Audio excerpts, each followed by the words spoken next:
Hello, it's Dawn Michelle from Boho Tarot, and today I am doing an unboxing of the Animal Kin Oracle by Sarah Wilder. This is a deck that I have seen around on a couple of different people's channels and some Instagrams. I am not really into animal decks in general. Like, I don't really have a ton of them. Most of the animal decks or decks that I have that do have animals in them also have people. I don't tend to be called to work with decks that only feature animals. However, I did make an exception and purchased this deck simply because of the artwork, and we'll take a look at that here in just a minute. So this is a Hay House deck, and it has the beautiful matte Hay House box. I love the Hay House boxes. They are absolutely gorgeous. They are so detailed oriented. I mean, look how beautiful that box is. Love that. So here we have just little purple insides. So we have this beautiful little box, and this coloring, this whole aesthetic that we're going to see in this deck is really what called to me more so than the animal energy, but we'll talk about that in a minute. So here we have our cards. Take a little paper off, and these card backs, oh my goodness, I love these card backs. Like, I think I might have just bought the deck just for the card backs. They are so beautiful. I absolutely love them. Just had to gush about those for a minute. So let's take a quick peek at the book. So it has this cute little guidebook. Again, same size as the deck, fits in the box. That's always handy. So here we have our contents and our introduction. So let's read just a little bit about the introduction. I do this every time. Let's try that. So it says, this deck is my opportunity to show my animal kin my gratitude and to hopefully inspire others to do a bit of inner work and reconnect with the non-human spirits that share this earth with us. This is our chance to visit those most untouched parts of ourselves, those stunning, easy to relate to imagery and familiar animal figures as our guides. That's really beautiful. I like that little clip, I think, on sort of the essence of the deck. And then here we have information about the birth of the cards and how she came into her illustrations. Her very first illustration was of the hummingbird with the Rumi quote, "Respond to every call that excites your spirit." So that's really interesting. I love when artists include information about their process and where the artwork stemmed from, because for me that's a huge part of a deck is the artwork. Here she talks about totem versus messenger and kin. So it says, you will notice that I have consciously chosen not to refer to totem animals because I feel this to be a false term in the context of this offering. I do not come from a background of shamanic practice, religion-based animal worship, indigenous elder teachings, or ancestry-based animism. Therefore, I feel it should not be a term I should just be throwing around. I completely love and respect these beautiful traditions and prefer to write based on what I have experienced and what I have learned as a modern-day Western woman searching for connection. On a broader scale, as we talk about the spirit of an animal and their message to us, we are more focused on the individual's own spiritual journey. This deck is about honoring your own spirit, allowing it to be open to guidance from life around you as well as within you. It is a more universal teaching, not specific to culture or religion or birthright. This is the subject I chose to connect with, and I am so excited that you have chosen this creation as a guide to exploring your interest in animal kin magic. Now, I had heard in someone else's video this paragraph right here, and this was the paragraph that really sealed the deck for me in terms of going ahead and making my purchase. The artwork is beautiful, and we'll get to that in a minute because that was another huge part of it. But it was this right here, when she talks about honoring your own spirit and allowing it to be guidance and working with the animal kin versus the totem energy. So totem animals are not anything that I am familiar with. I do not follow shamanic practice either. So I always feel like those connections don't really resonate for me because I don't have a base understanding of them. And perhaps maybe that's why animal decks really don't work very well for me, because I do not have that foundational knowledge. So it's kind of my hope that maybe this deck will be that bridge between having zero knowledge of animal energy and absolutely no working knowledge of totem energy at all, to, you know, working with just basic animal energy. So that's kind of my hope and my goal for this deck, and one of the reasons that I was pulled to it. So she talks about primary power animals, animal kin messengers and spirits, shadow animals. And it looks like there are 65 cards in the deck with 5 major elements. Then she goes in to talk about the different elements, working with the different elements. See some elemental clearing rituals. Those are really beautiful. I like when they include little rituals. Sometimes I do them, sometimes I don't. Working with the cards, the elements of life spread. So this is an interesting little spread with the 5 elements of life. And an animal kin pyramid spread. Might have to give those 2 a try since they are tied into this deck. So then we have the earth cards, and it looks like it is divided by those elemental energies. So fire cards, earth cards, and then we have the card, a little black and white image of the card, a little message, and then the deeper messages and meanings here. So that's an interesting little book. I'm really excited to read that. I like that it does have the image. I wish it was color, but I like that it does have the image so that I can read through this book without actually having to have the cards on hand. So looks like it's going to be a cute little book. I'm looking forward to reading a bit more about the information on the creation of the deck and that kind of thing.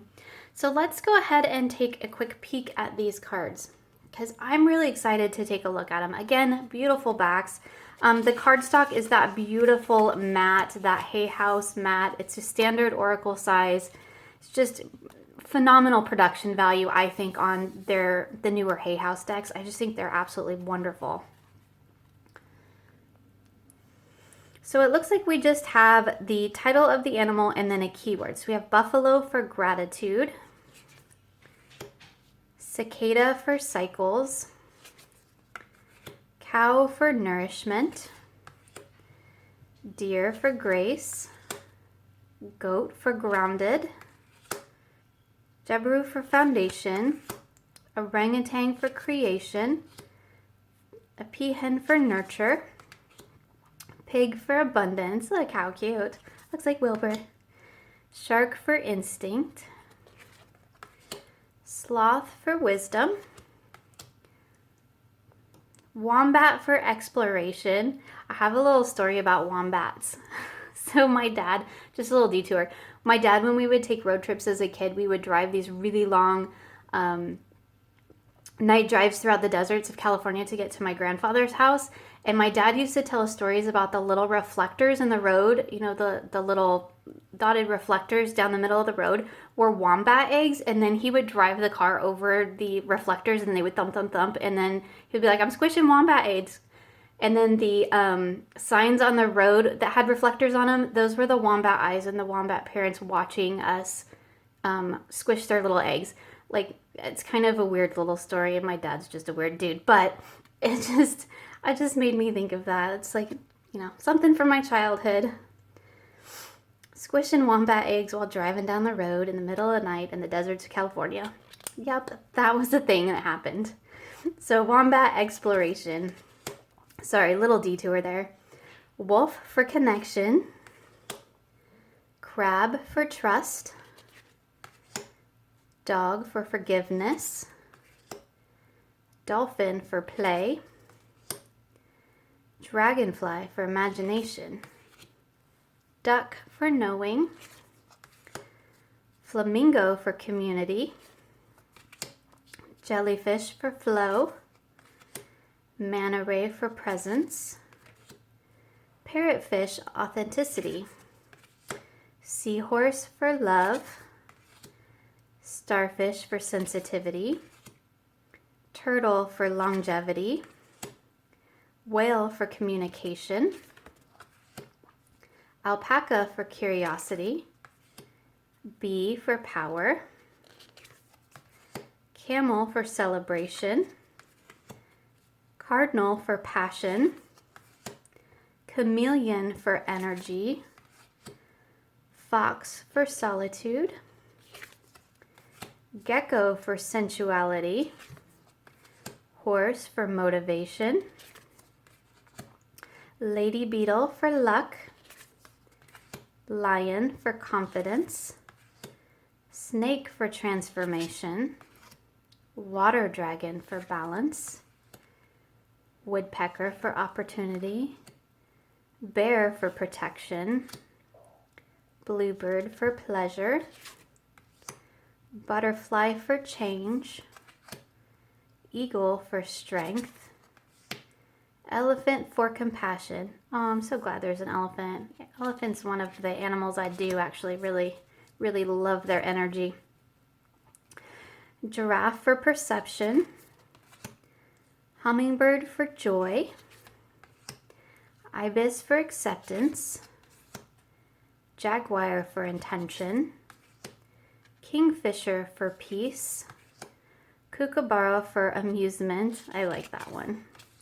Octopus for intelligence, peacock for inspiration, beetle for purity, cat for mystery, crow for magic, frog for healing. I like that one. I do really like frogs too. We have frogs here that like croak all night long and they drive everyone else in my family crazy, but I love them. I love falling asleep listening to them. Moth for awareness,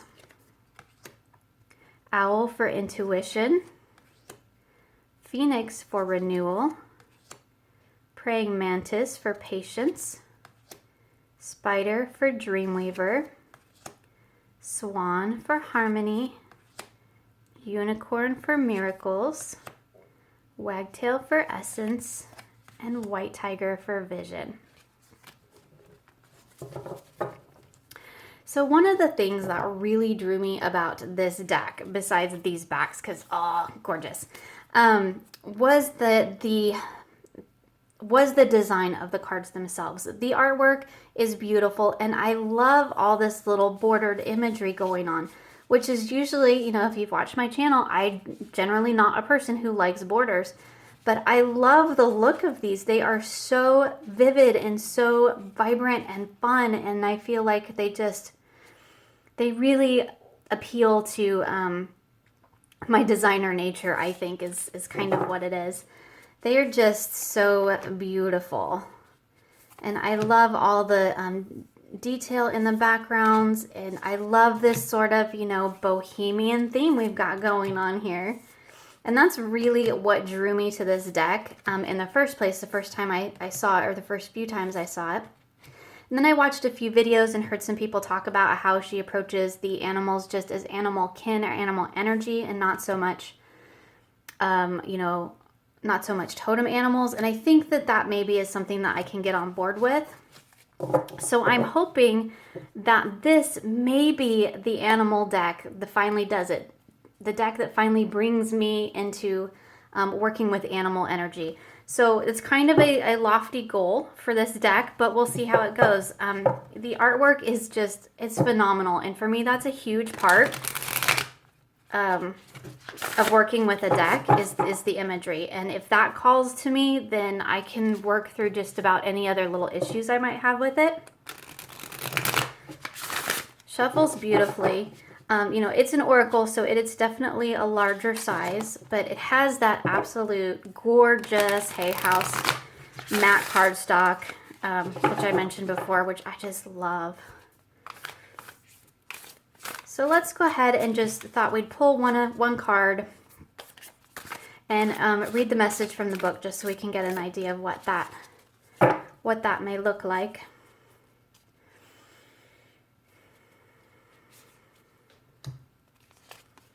Looks like we have Jaguar for intention.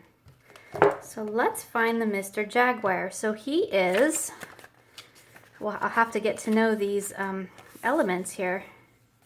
So he is of the air element, it looks like.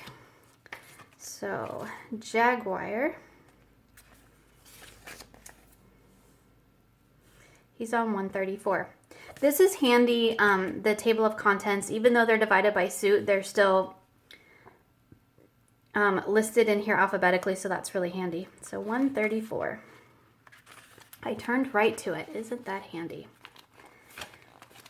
Ooh, new book. Bend the spine. Ooh, kind of hate to do that. Okay. So here we have our jaguar. So let's see what the book has to say. The kin essence is communicate exactly what it is and visualize the detail whilst moving into action. Oh, it's got a little key phrase. I like that. I really like when there are action phrases in my oracle, in the oracle guidebooks. I have a tendency to use them more if it has a good, quick little message or action or intention that you can pull in with it. I don't often actually use guidebooks with my oracles. I assume with this one I probably will, because will be familiarizing myself with the animal energy. So here, let's just move this out of the way. The jaguar sits at the top of the food chain with virtually no predators, as it is the third largest feline in the world after tigers and lions. The large solitary jaguar spends its days wandering opportunistically through thick forest undergrowth until it comes across prey to slowly stalk, waiting until just the right moment to attack. Through this behavior, we are reminded to set clear intentions and to move forward with certainty, even though our intention may not have yet been manifested. Jaguars have clearly defined territories and usually respect the boundaries of neighboring felines. They have extraordinary hearing abilities and have the ability to move silently through the forest while stalking their prey. The jaguar has a particular fondness for waterways, which allows them to seek prey easily in clearings around creeks, rivers, and waterholes, catching their prey off guard. They are a stalk and ambush predator with an exceptionally powerful bite. They have the ability to directly bite down into the skull, break the spine, or suffocate their prey, a teacher of being straight to the point to alleviate confusion, pain, or suffering. This majestic big cat sends us the message to envision the desired outcome, practice patience, and calculate risks when reaching for your target. Jaguars remind us of the importance of listening to the urges in your body to go for it, to leap forward into your power, and to achieve your outcome with maximum impact and minimal effort. So I do really like that, because we have this quick little key phrase. I think that's really great. It's a little action phrase. And we have a little bit about the animal. So for somebody who's going to be, unfamiliar with animal energy like myself, that will be really helpful, because it gives you a base of the real life animal. And I really like that. And then we do have our additional message here for further insights. So I think that's going to work out really well. It's really beautiful, but really the draw for me with this deck, other than to have it be a bridge between never having really used or worked with animal energy to now moving into maybe trying to pull some of that in. Hopefully that's going to work really well for me. It's really the colors. It's the aesthetics of this deck that do it for me. I hope that it really works out in terms of tapping into animal energy as well. But I think even if the animal energy doesn't really resonate, I still am going to have these great keywords that I can pull into intuitively into my readings. And then I'm just going to be able to really enjoy this beautiful artwork, because really aesthetically, this is what draws me to this deck. And maybe it'll be, maybe this will be the animal deck that finally gets me to be in tune with and to work with animal decks. So I hope you enjoyed this quick look at the Animal Kin Oracle. Thank you so much for joining me, and I hope to see you again soon for more creative tarot for an inspired life.